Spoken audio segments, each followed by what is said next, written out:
So I unsubscribed from Stephen Bartlett today. I know I always do these videos in my bedroom, but they make me feel the happiest. And can I be completely honest? I unsubscribed from Stephen Bartlett today because I realized that I was mentally masturbating and then also running from my fear. I had a really bad habit of putting God on my fear. Meaning, I was like, it's God's will. I could never live a certain life, or it's God's will that I will never have that. Really, what it was my own fear that I wouldn't achieve it. Like, that God wouldn't, quote unquote, let me go there. When the truth of the matter is, God, if He gave me the vision or the idea, then He will do the work in me to achieve it. Not necessarily I have to do the work too, but I think AI put it really, really well. In fact, let me find it for us.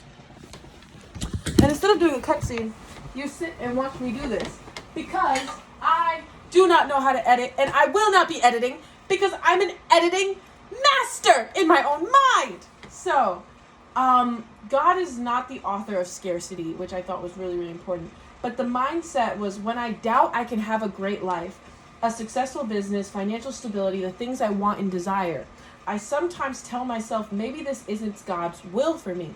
That sentence feels humble. It is not. It is my own fear of not being big enough. Wearing a spiritual costume so I don't have to look at it directly. I never arrive at my conclusion when things are going well. It only shows up right before where I already feel unworthy, outmatched, or afraid. That's not discernment. That's fear speaking God's voice, because it's easier to accept a no from Him than to face my own doubt about myself. Ate me up astronomically. So, God is not the author of scarcity. His plans for me are good and not harm. He gives generously without shaming me for asking. The gifts and callings are not revoked. For God's gifts and His call are irrevocable. Romans chapter 11, verse 29. And I think that one's the most applicable to me. The desire to build, to provide, to achieve something great, if it's in me, it wasn't installed by accident, and it isn't being held back as some kind of test. He is able to do far more than I can ask or imagine. And what He withholds is not the dream, it's the counterfeit path to it.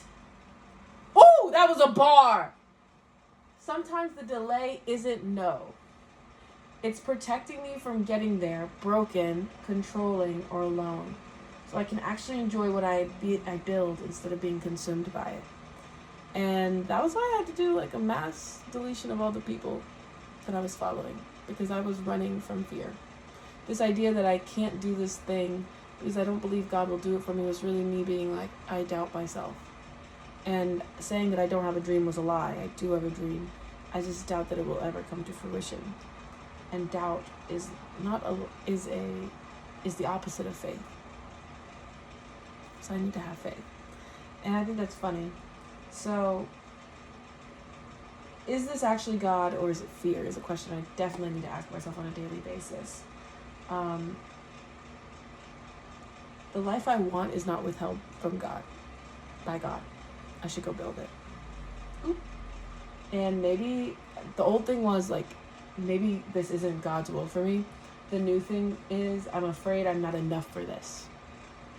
And I'm calling that fear God's will, so I don't have to face it directly. What I actually believe when I slow down, God is not the one standing between me and this life.